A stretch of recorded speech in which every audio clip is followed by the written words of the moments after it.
제가 스포츠를 좋아하는데요. 그 중에서 특히 요즘은 뭐 시간이 없어서 많이 즐겨 보진 못하지만은 미국 프로야구, 메이저리그 베이스볼이라고 하죠. 미국 프로야구를 굉장히 좋아합니다.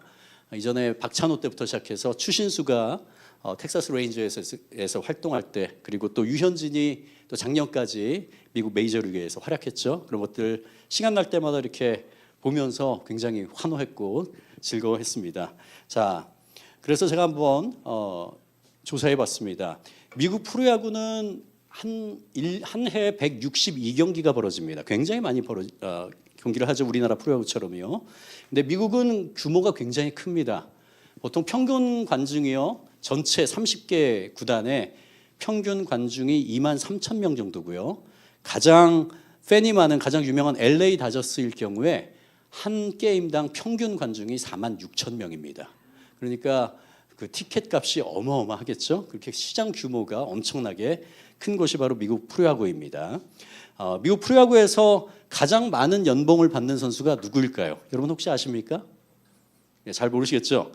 통상 3번의 사이영상이라고 하면 가장 그 해 최고의 투수에게 주는 상이거든요. 사이영상을 3번이나 수상했고요. 2010년대에 최다승, 최다 탈삼진을 기록한 선수입니다. 그리고 2019년도에 워싱턴 내셔널스가 창단 이래 첫 월드 시리즈 우승하는데 견인한 선수고요. 그는 바로 맥스 슈어저라는 선수입니다. 아시는 분은 아시죠? 지금 만 39세고요. 2022년도부터 2024년 올해까지 3년 텍사스 레인저스와 계약했는데요. 그 3년 계약 금액이 1억 3천만 달러입니다. 잘 모르시겠죠, 그렇죠? 1억 3천만 하면은 알겠는데 1억 3천만 달러. 한국 돈으로 환산하니까 요즘 환율이 굉장히 많이 올랐습니다. 어제 1,400을 거의 올라갔었는데 제가 1,380원으로 계산했을 때 1,794억 원입니다. 그럼 연봉이요, 한 해에 598억 원을 받는다는 거거든요. 연봉이 598억 원. 선발 투수가 한 시즌에 한 30게임 정도를 던집니다. 그러면 한 게임 던지는데 20억씩 받는 거고요. 선발 투수가 한 게임에 100개 정도의 공을 던지거든요. 공 한 번 이렇게 했다가 샥 던지는데 2천만 원을 받습니다. 자괴감 드십니까? 이거 자괴감 들으라고 하는 게 아니고 우리 모두 자괴감이 들 수밖에 없죠. 예. 또 하나, 세계 최고의 연봉을 받는 스포츠 스타는 누구일까요? 스포츠 선수는 세계 최고의 연봉. 여러분 잘 아는 사람입니다. 지금 사우디아라비아 알 나스르 FC에서 2022년도에서부터 뛰고 있는데요. 포르투갈의 축구 스타 크리스티아누 호날두입니다. 잘 아시죠? 크리스티아누 호날두.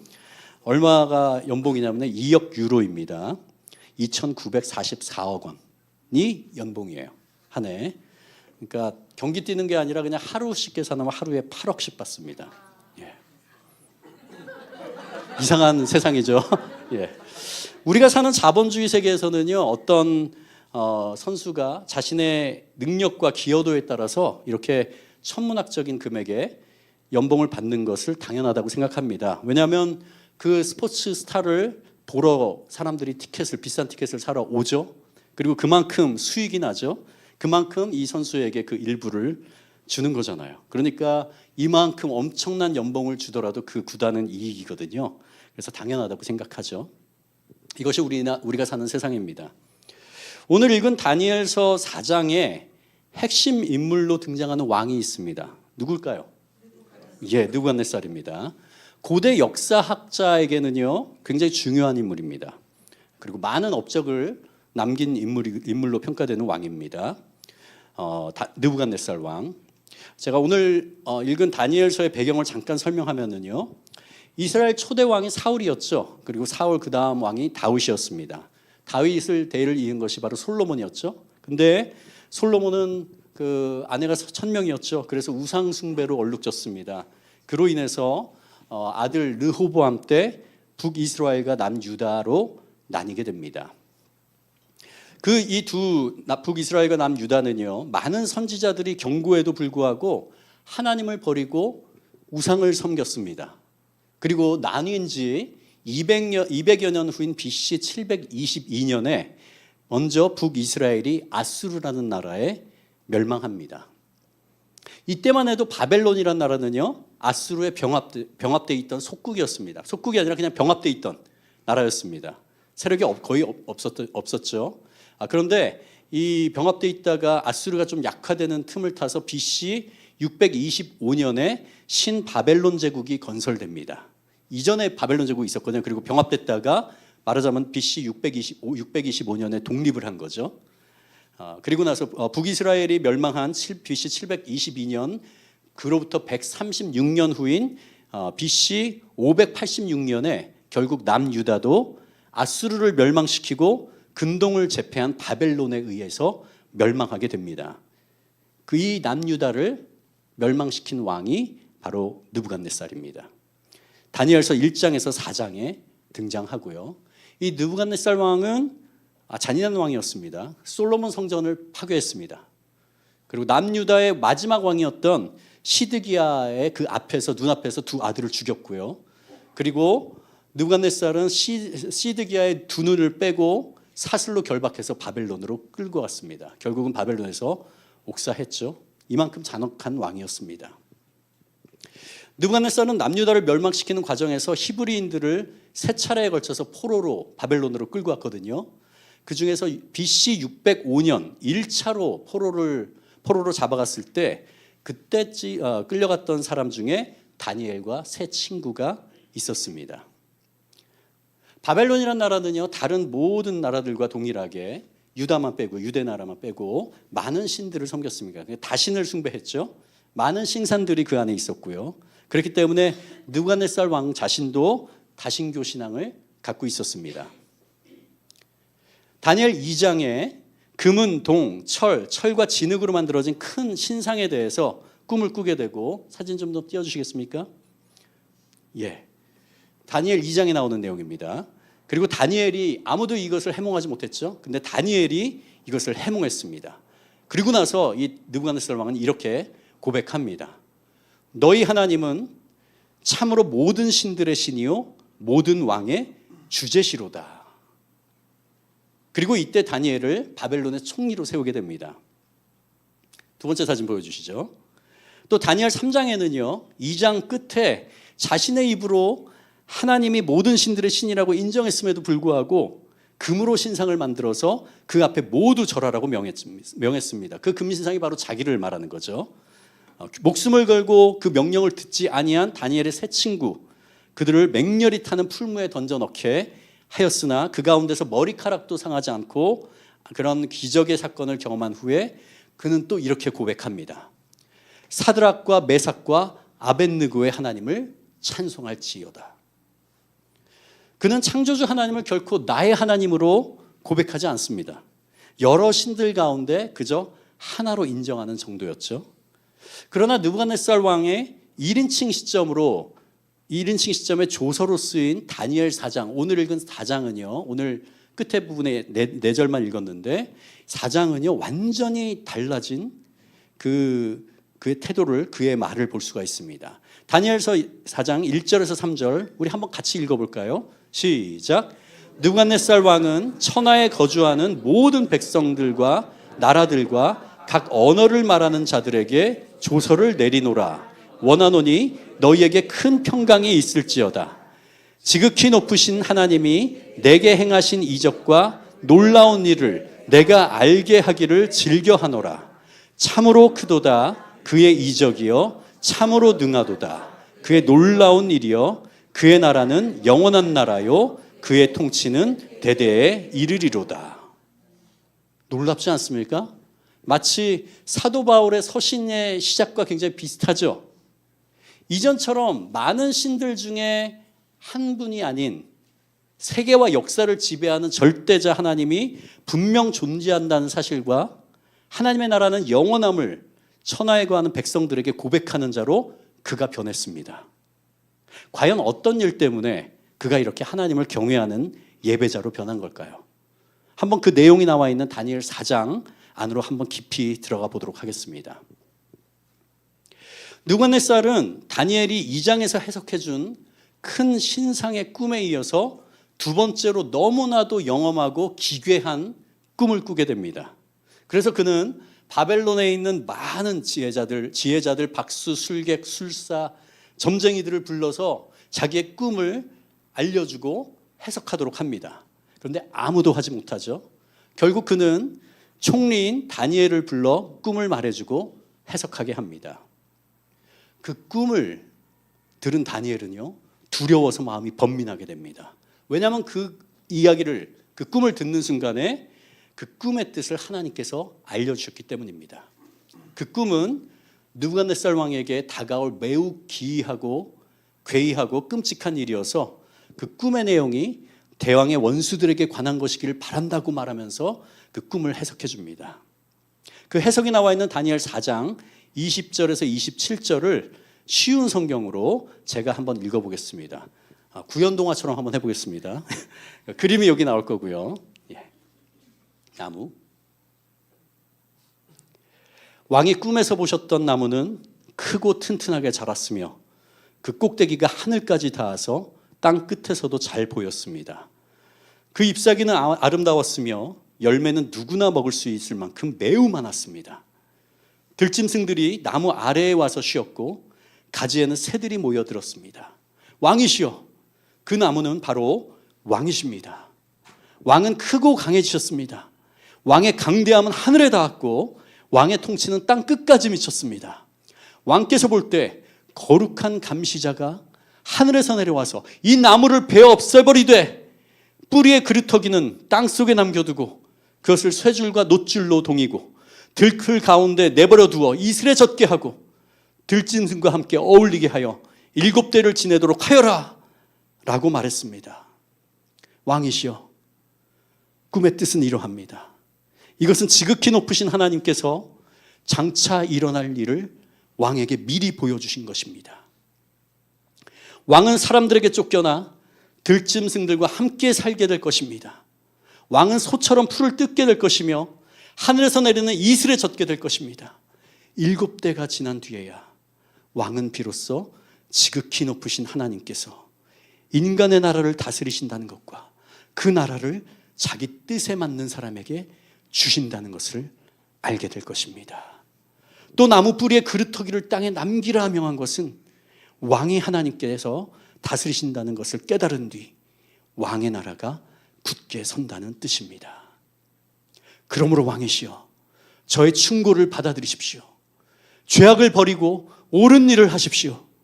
가난한 백성을 불쌍히 여기시고 악한 길에서 벗어나십시오. 그렇게 하면 혹시 왕의 영화가 계속 이어질 수도 있을지 모릅니다. 여기서 다니엘이 말한 죄가 무엇일까요? 바로 하나님이 이 세상의 통치자임을 인정하지 않는 것. 그게 바로 교만입니다.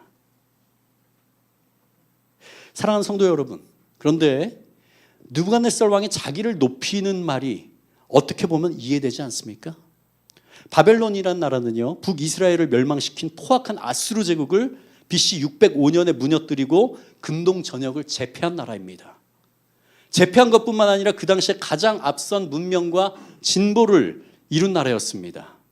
바벨론은 유프라테스 강 위에 건설됐고요. 그 성 안에는 20년 동안 먹을 수 있는 양식을 저장할 수 있는 창고가 있었습니다. 그 성벽의 높이는 가장 높은 곳이 91m. 지금도 91m면 엄청나게 높은 거죠. 두께는 24m에 달해서 그 성벽 위로 마차 6대가 동시에 지나갈 수 있을 정도였습니다. 뿐만 아니라 지하에도 10m 깊이로 땅을 파서 성벽을 묻었기에 어떤 누구도 성 위로든지 아니면 밑으로든지 침입할 수 없을 만큼 견고한 성이었습니다. 얼마나 높습니까? 얼마나 튼튼합니까? 대단히 강한 성이었습니다. 이런 근동의 패자 느부갓네살 왕은 세상의 모든 일을 자기 생각대로, 자기 뜻대로, 자기 마음대로 다 할 수 있을 것이라고 생각했습니다. 지금과 다르게 당시에 왕은요, 절대 권력을 누리고 있었죠. 왕이 죽이라고 하면 죽이는 거고 왕이 살리라고 하면 살리는 그 권세를 가졌습니다. 우리가 사는 현대라고 한다면은 축구 선수 리오넬 메시가 세계 최고의 리오넬 메시가 내가 세계 최고의 선수다 이렇게 하면은 동의하실 분 많이 계시죠? 우리나라에서는 호나우두보다 메시입니다. 아시는 분 아시잖아요, 그렇죠? 노쇼. 예, 많이 동의하십니다. 와, 그렇지, 메시가 최고야. 느부갓네살 왕이 바로 그런 왕이었죠. 그런데 말입니다, 정말 곰곰이 우리가 생각해 보면 그가 근동을 제패하는 왕이 된 것, 또 찬란한 문명을 이룬 것, 그 모두가 그의 능력이었을까요? 아닙니다. 느부갓네살에게 권력과 부귀영화를 주신 분은 바로 하나님이셨습니다. 아무리 큰 세계와 부귀와 세계를 다스리는 권력이 있다고 하더라도 하나님께서 그의 생명을 가져가시잖아요. 그 모든 부귀와 권력은 다른 사람에게 가버립니다. 시편 14편 1절에 이런 말씀이 있죠. 어리석은 자는 그의 마음에 이르기를 하나님이 없다 하는도다. 그들은 부패하고 그 행실이 가증하니 선을 행하는 자가 없도다. 느부갓네살 왕은 세상을 다 가진 듯해 보였지만 하나님을 인정하지 않는 교만한 자였기에 가장 어리석은 자였습니다. 그리고 하나님이 이 꿈을 그에게 주신 목적이 4장 17절에 바로 나와 있죠. 우리 같이 한번 읽어보겠습니다. 다니엘 4장 17절 시작. 이는 순찰자들의 명령대로요 거룩한 자들의 말대로이니 지극히 높으신 이가 사람의 나라를 다스리시며 자기의 뜻대로 그것을 누구에게든지 주시며 또 지극히 천한 자를 그 위에 세우시는 줄을 사람들이 알게 하려 함이라 하였느니라. 아멘. 하나님의 징계는 예수님이 재림하신 후 최후의 심판대에 우리가 서기 전까지는요 결코 보복이 아닙니다. 이 징계를 통해서 누가 이 세상의 주인이며 통치자인지를 느부갓네살 왕에게 알게 하려고 돌이키게 하려는 하나님의 사랑이 담겨있기 때문입니다. 하나님은 그의 교만에도 불구하고 느부갓네살이라는 이방 왕을 긍휼히 여기시고 회개할 시간을 12달을 주고 기다리셨습니다. 그런데 그는 결코 돌이키지 않습니다. 다니엘 4장 28절 29절 제가 읽어보겠습니다. 이 모든 일이 다 나 느부갓네살 왕에게 임하였느니라. 12달이 지난 후에 내가 바벨론 왕궁 지붕에서 거닐세. 하나님이 다니엘을 통해서 느부갓네살에게 뭐라고 말했습니까? 죄악을 버리고 공의를 행하고 가난한 사람들을 긍휼히 여기라고 말했습니다. 12달 유예 기간을 줄 때 느부갓네살 왕은 그렇게 했어야 됐는데 그는 그러지 않았습니다. 처음에 그 기이한 꿈을 꾸고 그 해몽을 받고 처음엔 두려웠겠죠. 그러나 한 달, 두 달, 세 달 지나면서 아무 일이 일어나지 않자 그 기이한 꿈에 대한 충격과 두려운 마음이 그의 마음속에서 사라지기 시작했습니다. 그리고 결국은 스스로를 높이면서 이렇게 말합니다. 30절을 보십시다. 다니엘서 4장 30절. 나 왕이 말하여 이르되 이 큰 바벨론은 내가 능력과 권세로 건설하여 나의 도성으로 삼고 이것으로 내 위엄의 영광을 나타낸 것이 아니냐 하였더니. 잠깐 보여주시죠. 이 짧은 한 절에 자신을 높이는 말이 4번이나 들어갑니다. 내가 이 큰 바벨론 성을 내 힘으로 건설했고 내 영광을 이곳에 나타냈다. 다시 말하면 이겁니다. 세계를 제패한 나 느부갓네살이 얼마나 위대하냐. 이 근본적 죄인 교만을 하나님은 미워하십니다. 잠언 16장 5절에 이 말씀이 있습니다. 무릇 마음이 교만한 자를 여호와께서 미워하시나니 피차 손을 잡을지라도 벌을 면하지 못하리라. 이 교만이라는 것은요 거짓처럼 하나님이 아닌 사탄에게 속한 성품입니다. 그래서 교만한 자는 거룩하신 하나님과 결코 함께 할 수 없습니다. 이후에 어떤 일이 느부갓네살 왕에게 벌어졌습니까? 우리 다니엘 4장 30절에서 33절 같이 읽어보겠습니다. 시작. 나 왕이 말하여 이르되 이 큰 바벨론은 내가 내 능력과 권세로 건설하여 나의 도성으로 삼고 이것으로 내 위엄의 영광을 나타낸 것이 아니냐 하였더니 이 말이 아직도 나 왕의 입에 있을 때에 하늘에서 소리가 내려 이르되 느부갓네살 왕아 내게 말하노니 나라의 왕위가 내게서 떠났느니라. 내가 사람에게 쫓겨나서 들짐승과 함께 살면서 소처럼 풀을 먹을 것이요 이와 같이 7대를 지나서 지극히 높으신 이가 사람의 나라를 다스리시며 자기의 뜻대로 그것을 누구에게든지 주시는 줄을 알기까지 이르리라 하더라. 바로 그때에 이 일이 나 느부갓네살에게 응함으로 내가 사람에게 쫓겨나서 소처럼 풀을 먹으며 몸이 하늘 이슬에 젖고 머리털이 독수리 털과 같이 자랐고 손톱은 새 발톱과 같이 되었더라. 무슨 일이 이 왕에게 벌어졌습니까? 결국 회개하지 않은 느부갓네살은 정신병에 걸리게 됩니다. 예언대로 그 왕위에서 쫓겨나서 7년 동안 들에서 이슬을 맞으면서 소처럼 풀을 먹으면서 머리털이 독수리 털처럼 자라버리고 손톱은 새 발톱처럼 되는 짐승과 같은 생활을 하게 됩니다. 정신병, 요즘은 정신질환이라고 하죠. 크게 신경증과 정신증으로 분류되는데요. 그중에서 정신증이 바로 느부갓네살 왕이 앓은 것입니다. 정신증에는 조현병, 망상장애, 선망, 해리성장애 등이 포함되는데 느부갓네살이 앓은 병은 의학용어로 자신이 소라고 믿는 보안드로피라는 굉장히 희귀한 병으로 축축됩니다. 자기가 소라고 믿는 거예요. 그래서 풀을 먹고 소처럼 울기도 하고요. 그림 좀 보여줄까요? 이런 모습이죠. 아무리 온 천하를 정복하고 통치하던 대왕일지라도 세상 모든 만물을 통치하시는 하나님이 그의 인간 이성을 가져가시고 짐승의 마음을 주시면 그는 왕위에서 쫓겨나 소처럼 풀을 뜯으며 짐승과 같은 생활을 하게 되는 것입니다. 보통 초기에 치료하지 않으면 점점 심해지는 정신질환의 특성상 이 7년이라는 기간 동안 아마도 느부갓네살은 계속 미쳐있는 상태가 아니었을 가능성이 높습니다.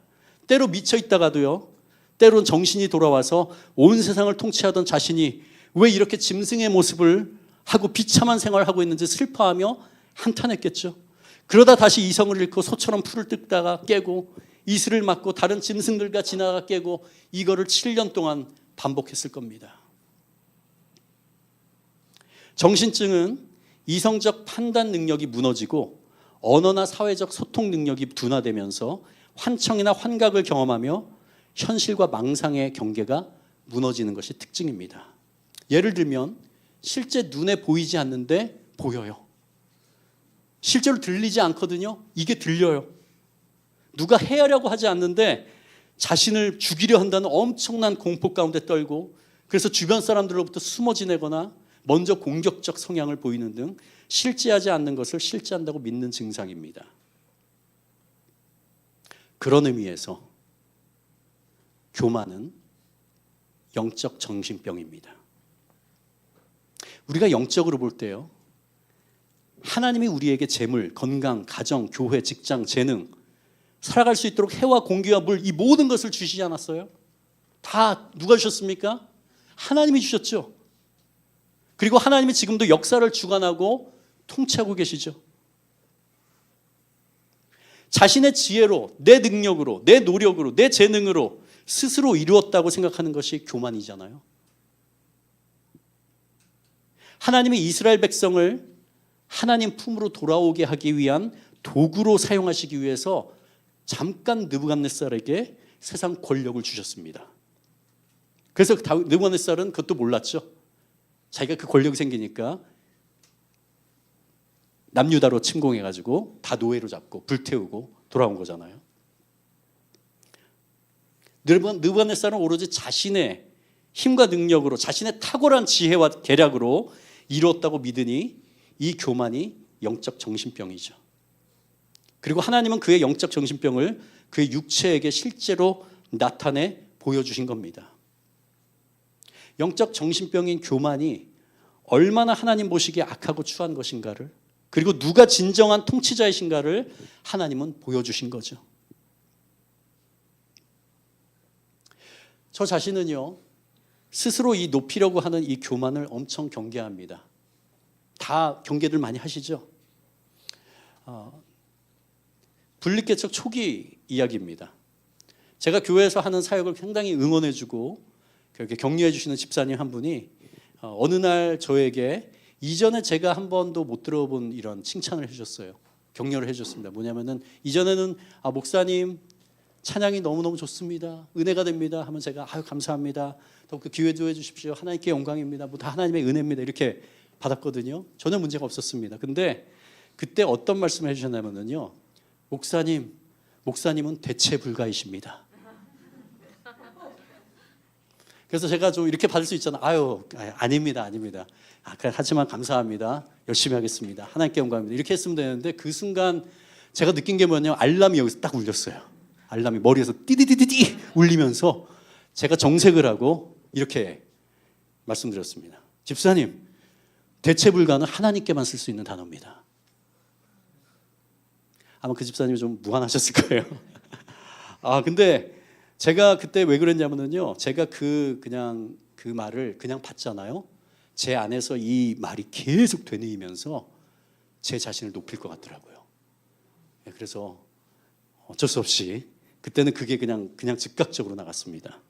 대체 불가는 하나님께만 쓸 수 있는 단어입니다. 그런데 하면 보통 다른 얘기가 나오죠. 그런데 저희 교역자 회의가 수요일에 있습니다. 수요일 오후 4시 반에 있거든요. 보통 회의한 다음에 같이 식사하거나 아니면 따로따로 식사하거나 이렇게 합니다. 새로 우리 교역자들이 오시거나 떠나시거나 할 때 그때는 모은 회비로 우리 교역자들로 회비를 걷거든요. 회비로 같이 식사를 할 때도 있고요. 때로 축하할 일이 있으신 분이 식사를 쏘기도 합니다.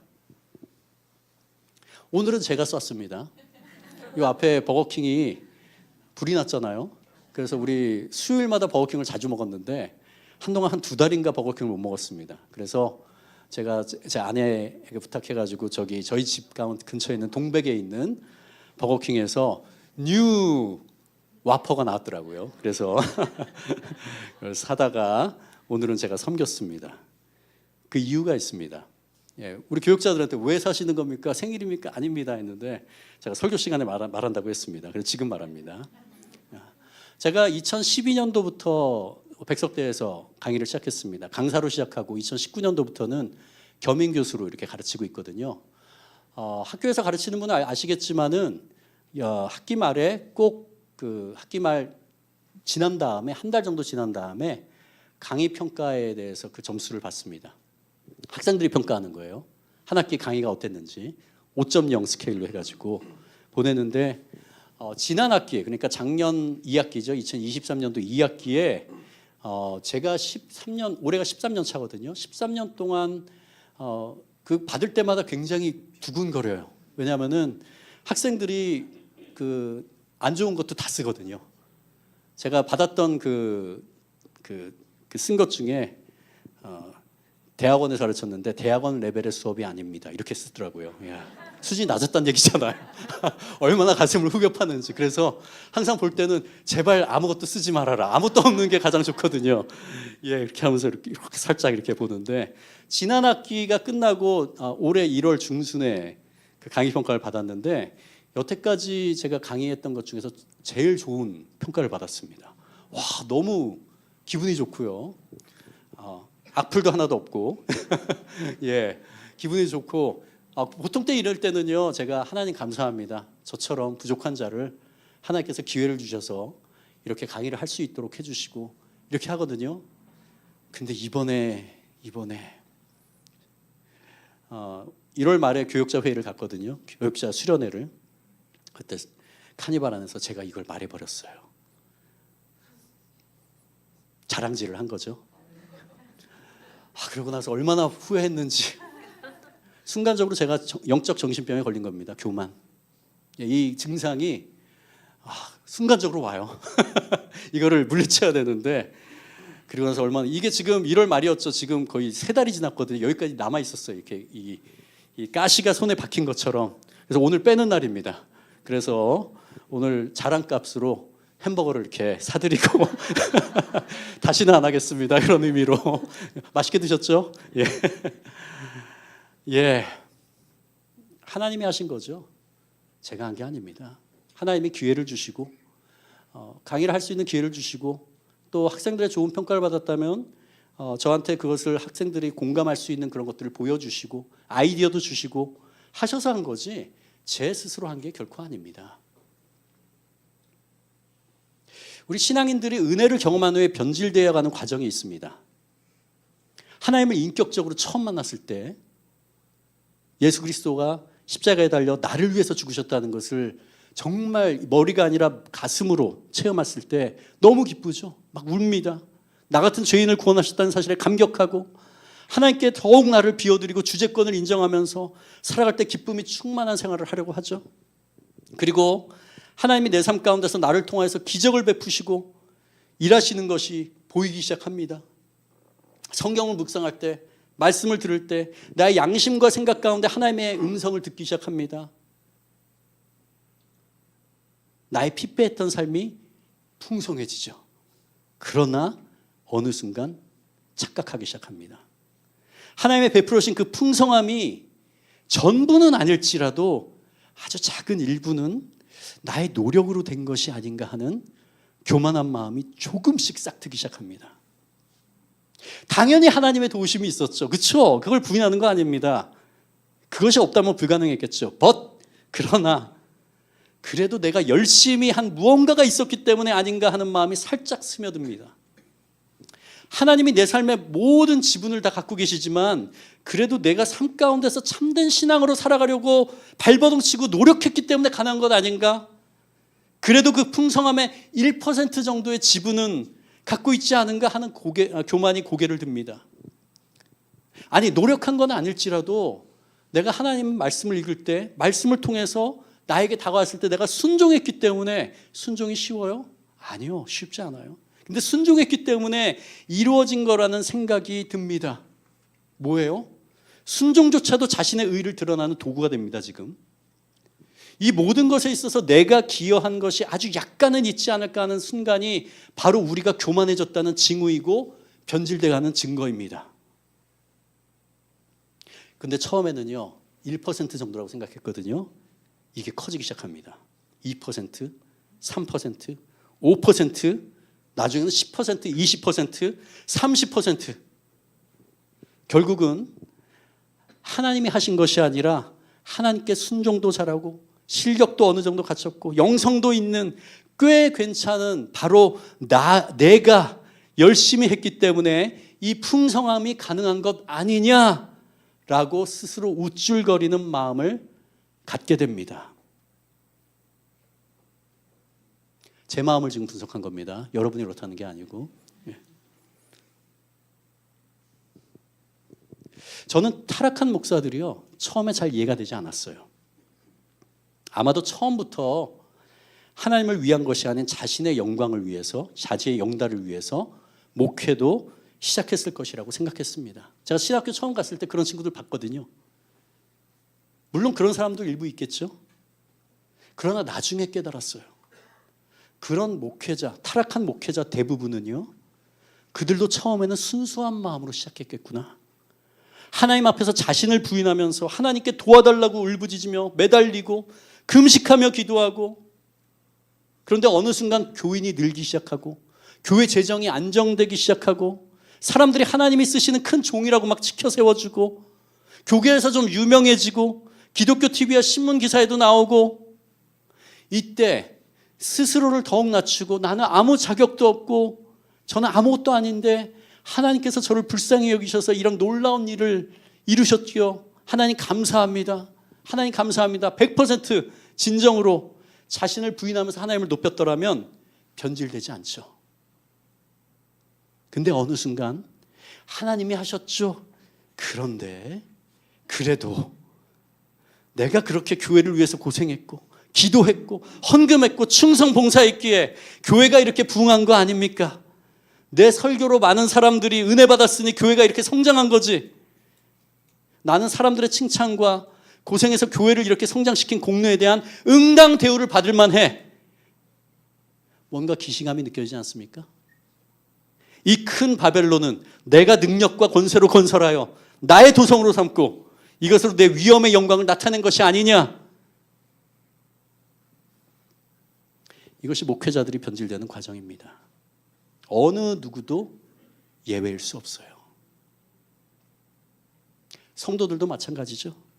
잠자고 싶은 거, 쉬고 싶은 거 참으면서 예배 참석하고 훈련받고 교회에서 열심히 봉사하고 충성하고 헌금하고 힘들게 하는 아이들, 순원들 있으면 참아주고 위에 기도하고 그렇게 해서 맡은 반 아이들이 조금씩 신앙에 성장해 가는 것이 보이고 순원이 주님 앞에 성장하는 것이 보이고 하면 아 주님 저처럼 아무 자격도 없는 자의 보잘것없는 섬김을 통해서 이렇게 일하시다니요.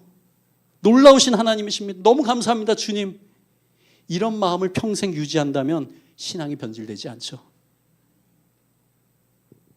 그런데 하나님이 아닌 극히 일부지만 나 자신에게 조금이라도 크레딧을 보낼 경우에 우리의 신앙은 교만으로 변질된 겁니다. 이 세상을 볼까요? 공부 잘하는 거 타고나는 겁니다. 타고나는 거예요. 부인하세요? 타고납니다.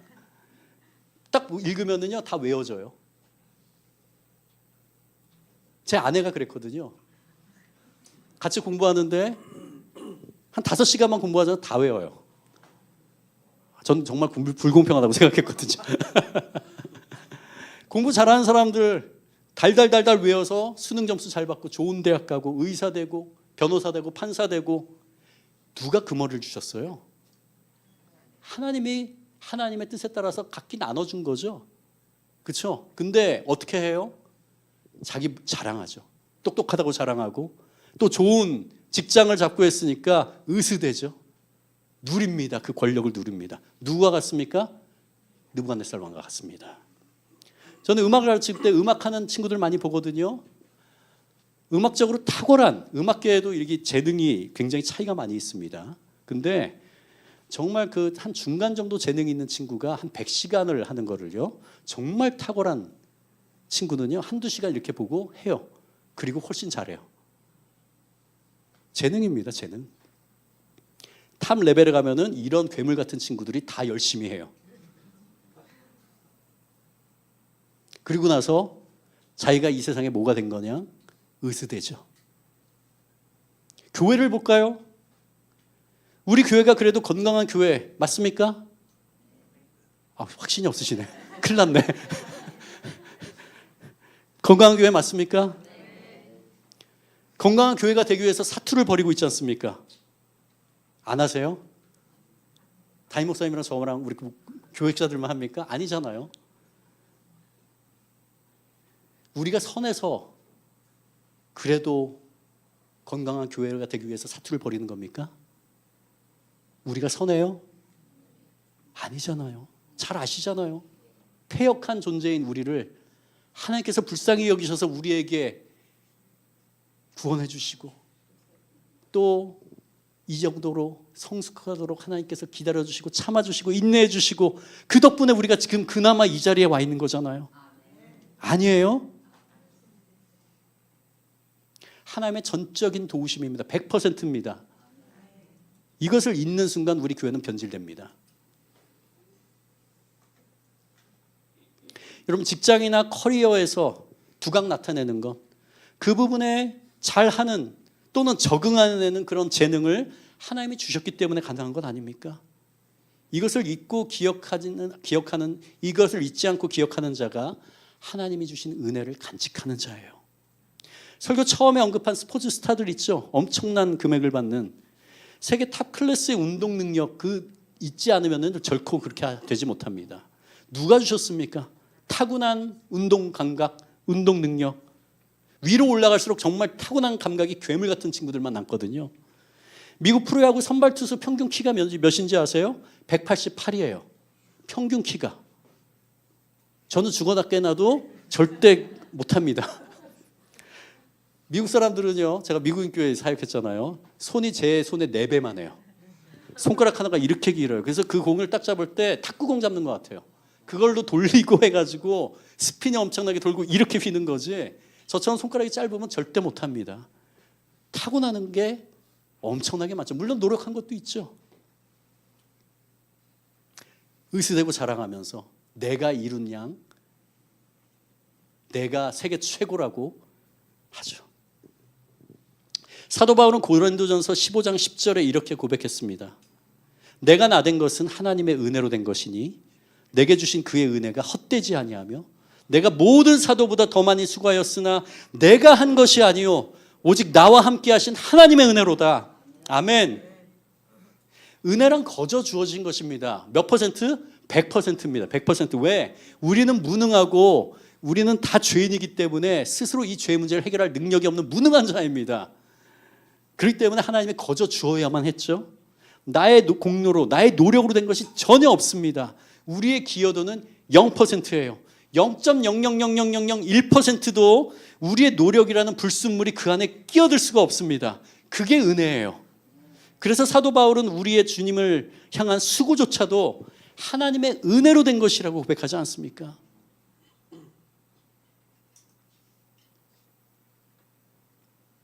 다시 돌아가 볼까요? 그런데 이같이 몰락했던 미친 왕이 어떻게 다시 왕위에 오르게 되었습니까?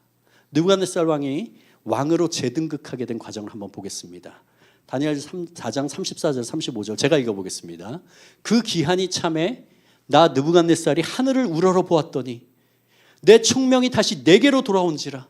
이에 내가 지극히 높으신 이에게 감사하며 영생하시는 이를 찬양하고 경배하였나니 그 권세는 영원한 권세요 그 나라는 대대에 이르리로다. 땅의 모든 사람들을 없는 것 같이 여기시며 하늘의 군대에게든지 땅의 사람에게든지 그는 자기 뜻대로 행하시나니 그의 손을 금하든지 혹이 이르기를 내가 무엇을 하느냐고 할 자가 아무도 없도다. 말 그대로 짐승처럼 살아가던 생활이, 짐승으로 살아가던 생활이 7년이 되던 어느 날 하늘을 우러러보게 됩니다. 그 순간 느부갓네살의 총명이 돌아옵니다. 자신이 사람의 마음을, 짐승의 마음에서 사람의 마음으로 다시 얻게 된 것을 확인한 느부갓네살은 하나님을 지극히 높은 자로 인정하고 감사와 찬양을 올려드립니다. 여기서 우리가 눈여겨보아야 할 게 뭐냐면요, 느부갓네살이 하늘을 우러러보는 순간인데요, 우러러본다는 말은 하늘에 하나님이 계시다는 사실을 결국 그가 알게 된 거예요. 그는 하나님이라는 존재를 들었죠. 근데 실제한다고 믿지 않았습니다. 그러나 이 7년이라는 이 미친 세월을, 말 그대로 미친 세월을 보낸 다음에 결국 무엇을 깨달았어요? 하나님이 이 세상을 통치하고 계시는구나. 자신이 이 땅의 통치자인 줄 알았거든요. 근데 알고 보니까 자신보다 더 높으신 절대자인 하나님이 온 세상을 주관하고 통치하게 계심을 완전히 깨닫고 믿게 되었다는 말입니다. 이는 징계받기 직전에 바벨론 궁 지붕에서 자신이 건축한 도성을 내려다보면서 내가 이루었다라고 교만으로 가득했던 모습과 완전 극적인 대조를 이루고 있죠.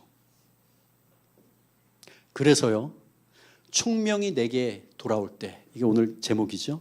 그때는요, 내 마음이 겸손함으로 바뀌는 때입니다. 띄워주십시오. 총명이 내게 돌아올 때 내 마음이 겸손하게 바뀌는 때. 그냥 겸손으로 바뀔까요? 아니에요. 바뀌면 좋죠. 하나님도 기뻐하시죠. 그런데 그렇게 안 될 경우가 많습니다. 그럴 때는 하나님은 징계를 통해서라도 우리를 하나님의 강권적인 은혜로 교만했던 내 마음이 겸손함으로 바꾸어 주십니다. 이런 사람이 복받은 사람입니다.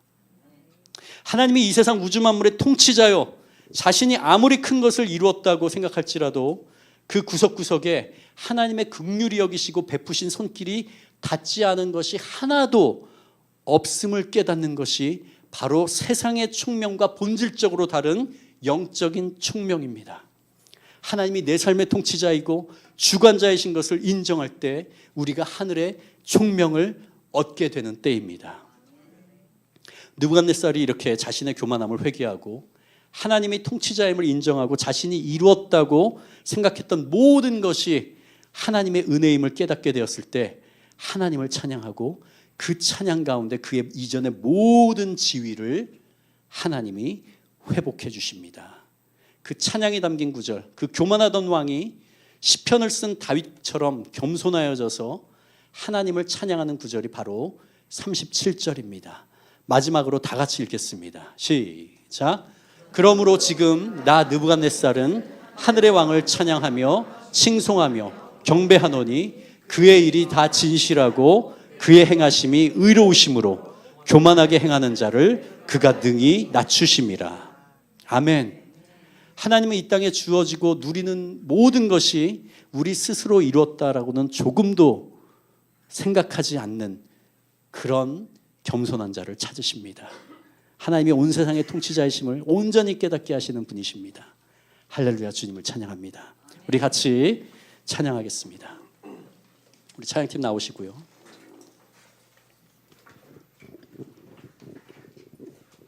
우리 이 시간에 은혜라는 찬양 같이 부를 텐데요. 너무너무 좋아하는 찬양이죠. 내가 누려왔던 모든 것들이, 내가 지나왔던 모든 시간이, 내가 걸어왔던 모든 순간이 곰곰이 생각해 보니까 당연한 것이 아니라 하나님이 전적으로 베풀어 주신 은혜였군요.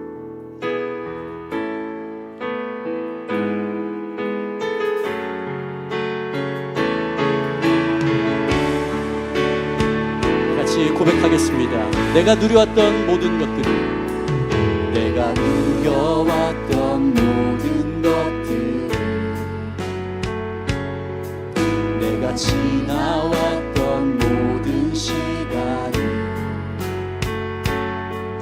내가 걸어왔던 모든 순간이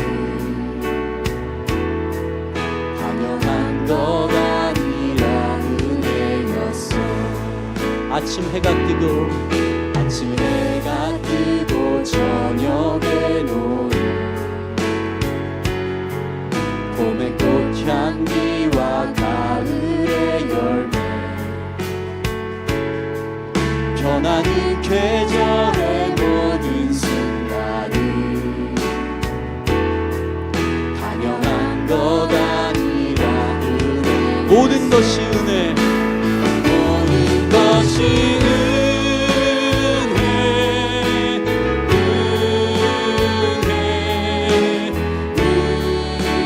은혜, 한없는 은혜. 내 삶에 당연한 건 하나도 없었던 것을, 모든 것이 은혜, 은혜였소. 내가 이 땅에 태어나 사는 것, 내가 이 땅에 태어나 사는 것, 어린아이 시절과 지금까지 숨을 쉬며 살며, 숨을 쉬며 꿈을 꾸는 삶, 당연한 것 아니라 은혜였어. 내가 하나님의 자녀로 살며, 내가 하나님의 자녀로 살며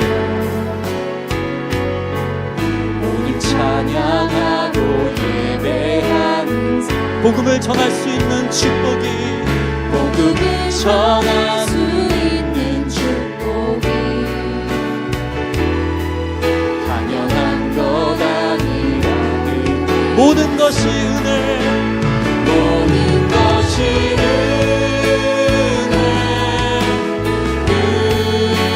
은혜, 은혜, 한없는 은혜.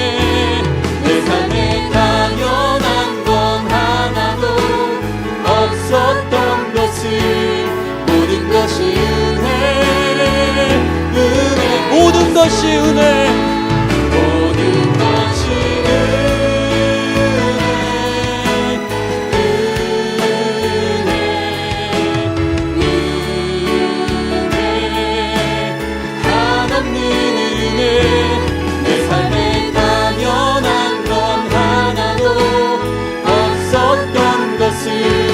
모든 것이 은혜, 은혜였소. 시간에 같이 기도할 때 하나님은 우리의 삶에 이루어진 그 어떤 부분이라도 하나님으로부터 왔다고 인정하는 자, 하나님의 주권을 인정하는 겸손한 자를 지금도 찾으십니다. 비록 세계 최고의 권력과 통치권을 가졌던 느부갓네살조차도 그 마음의 교만함을 꺾으셔서 하나님의 주권을 인정하는 예배자로 만드시는 하나님 앞에서 우리의 숨겨진 교만함을 둘러봅시다. 마치 내가 가진 것, 내 교육, 내 가정, 내 직장, 내 경력, 내 재물, 내 능력, 이것들이 내 노력으로 이루어진 것이라고 조금이라도 생각한다면 그 사람은 느부갓네살처럼 하나님의 주권과 통치를 아직 완전히 인정하지 않는 영적 정신병에 걸린 교만한 자입니다. 어리석은 자입니다. 이 시간 우리 안에 숨겨진 그 교만함을 회개합시다. 주님, 제 삶에 주님이 모든 것을 베풀어 주셨는데 내가 이루었다고 생각하는 교만을 꺾어 주십시오. 그래서 하나님의 그 완전한 주권과 통치를 인정하는 겸손한 자가 되도록 은혜 베풀어 주십시오. 우리 같이 기도하겠습니다. 주님, 이 시간에 하나님, 느부갓네살 왕을 암전의 그 교만함을 꺾었던 하나님을 암전의 이 시간에 높여드립니다. 암전 우리 삶을 돌아볼 때 우리가 이룬 것은 하나도 없습니다. 전적으로 하나님께서 이루어진 것입니다. 암전 하나님, 우리에게 암전 하나님 주님을 알게 하여 주시고, 하나님 주여 우리의 패역한, 우리의 죄악을 가득한 우리를 주님께서 예수 그리스도의 보혈로 구원하여 주시고 택하여 주시고 지금 이 자리에 계신 것 바로 주님이십니다. 주님, 우리에게 공부할 수 있도록 기회를 주시고, 하나님 우리에게 교육과 모든 환경과 우리에게 재물을 주시고, 이 모든 것들 주님이십니다. 하나님, 이것을 마치 내가 이룬 것처럼 착각하면서 스스로를 우쭐해하는 남자의 그 교만을 꺾어주시옵소서. 하나님만 인정하는 우리 모두가 되게 하여 주시옵소서. 오 주님, 우리를 불쌍히 여주시옵소서. 오 주님, 우리를 하나님 주여, 주님의 하나님 누구의 상황에 교만을 꺾은 것처럼 하나님 우리를 꺾어주시옵소서. 하나님, 하나님의 은혜로 되지 않은 것이 아무것도 없습니다. 이 시간에 주님만을 바라봅니다. 하나님, 순간순간 불순간 자신을 높이려 하는 아버지의 그 모든 교만을 하나님 제거해 주시고, 온전히 하나님을 경외함으로 하나님을 앞에서 겸손함으로 나가는 총명한 자가 되게 인도하여 주시옵소서. 오, 그렇게 하시고 주님을 기대합니다. 아버지 하나님, 그리하여서 하나님이 주신 평안을 누리기 원합니다. 오 주님, 말씀해 주시고, 하나님 주님이 이끌어 주시옵소서.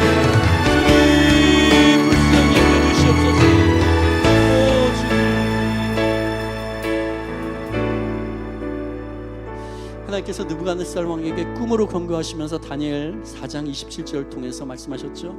죄악을 버리고 공의를 행하고 가난한 사람을 긍휼히 여기라고 했습니다. 교만한 마음을 버리는 것 외에 하나님은 공의와 선행을 행하라고 하시는데 그 이유가 있습니다.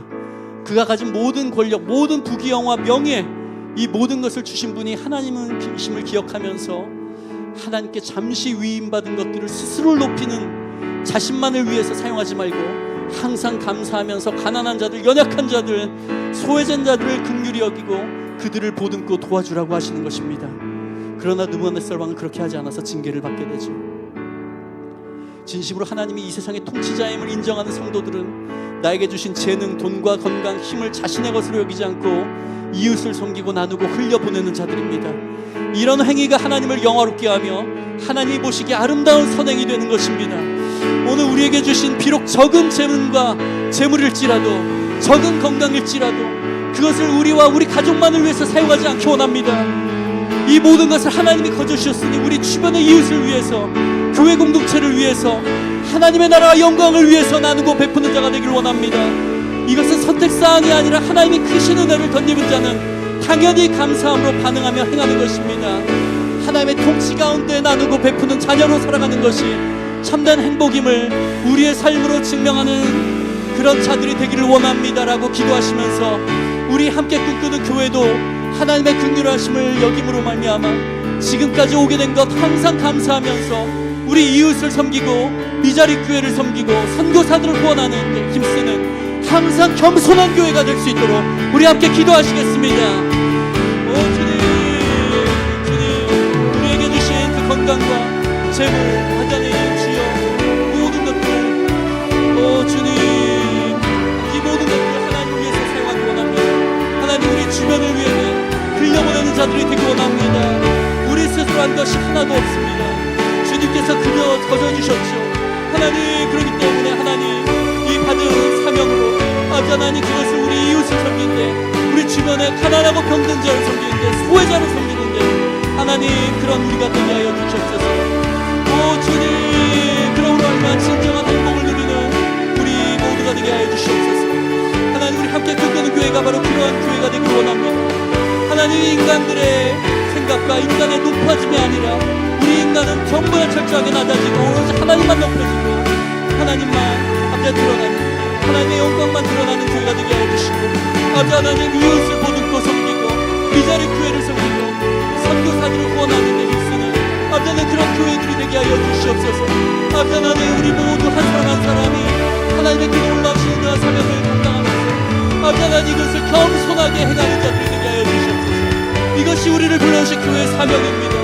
하나님, 우리를 아버지 하나님 결코 교만해지고 내버려 두지 마시고 하나님께서 개입하여 주셔서 날마다 주님의 영광만을 드러나며 아버지 우리 모든 것을 나누는 아버지 하나님 그런 교회가 되게 하여 주시옵소서. 오 주님 감사합니다. 주님 감사합니다. 우리 같이 찬양하겠습니다. 화려하지 않아도 정결하게 사는 삶.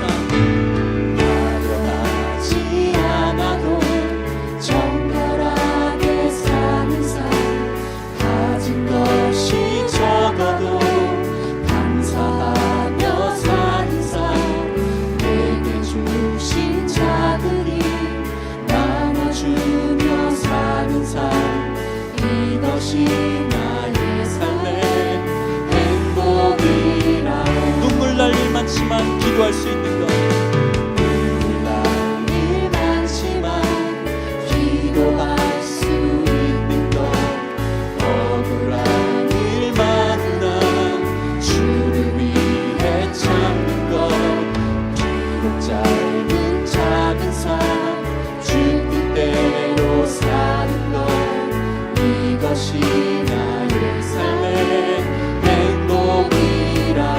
이것이 이것이 행복이라오. 세상은 알 수 없는 하나님 선물. 이것이 행복이라오. 하나님의 자녀로 살아가는 것, 이것이 행복, 이것이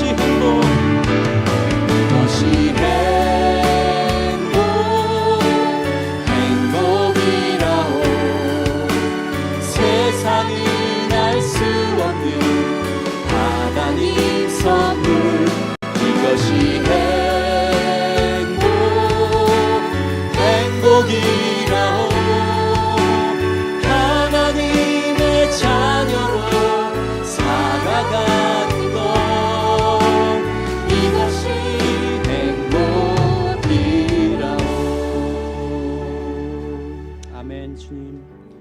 주님 감사합니다. 오늘 이 말씀을 통해서 하나님이 얼마나 교만한 자를 미워하시는지를 알려주니 감사합니다.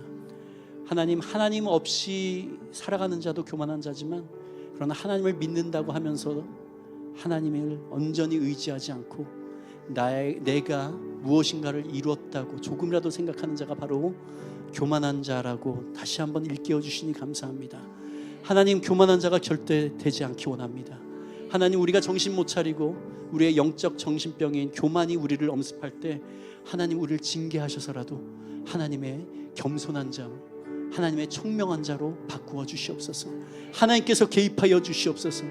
왜냐하면 하나님께서 개입하지 않고 그냥 우리가 세상 가운데서 교만한 자로 살아가다가 멸망하느니 하나님께 징계를 받고 하나님 안에서 겸손한 자로 하나님이 주시는 참된 행복을 누리며 사는 자가 되기 원함입니다.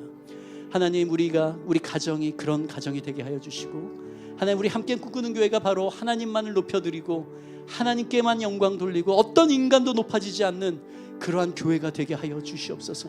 하나님, 우리 가운데 인간이 드러날 때 하나님께서 우리에게 말씀하여 주시고, 하나님께서 말씀하실 때 회개하는 교회가 되게 하여 주시고, 우리 안에 있는 어떤 것도 결코 높아지지 않는, 오로지 예수 그리스도만이 높아지는 그러한 참된 교회가 될 수 있도록 하나님 항상 이끌어 주시고 인도해 주시옵소서.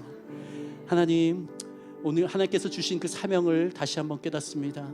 하나님, 우리가 가진 작은 재물, 작은 재능, 작은 건강, 이것을 이웃과 나누는 것은 선택사항이 아니라 바로 하나님의 그 큰 은혜를 입은 자가 반드시 행해야 하는 것임을 다시 한번 일깨워 주시니 감사합니다. 하나님, 우리 마음 가운데 여기에 대해서 인색한 마음이 있다면 하나님 우리 마음을 바꿔주시옵소서.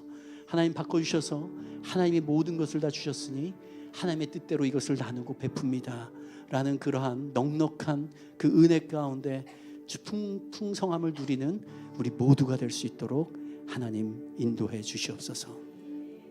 모든 것 감사하며 예수님 이름으로 기도합니다. 아멘. 이 시간 아픈 환우들과 큰 어려움을 겪는 성도들, 우리 주변 분들, 그리고 우리 공동체의 온전함을 위해서 함께 기도하시다가 평안 가운데 집에 돌아가시기 바랍니다.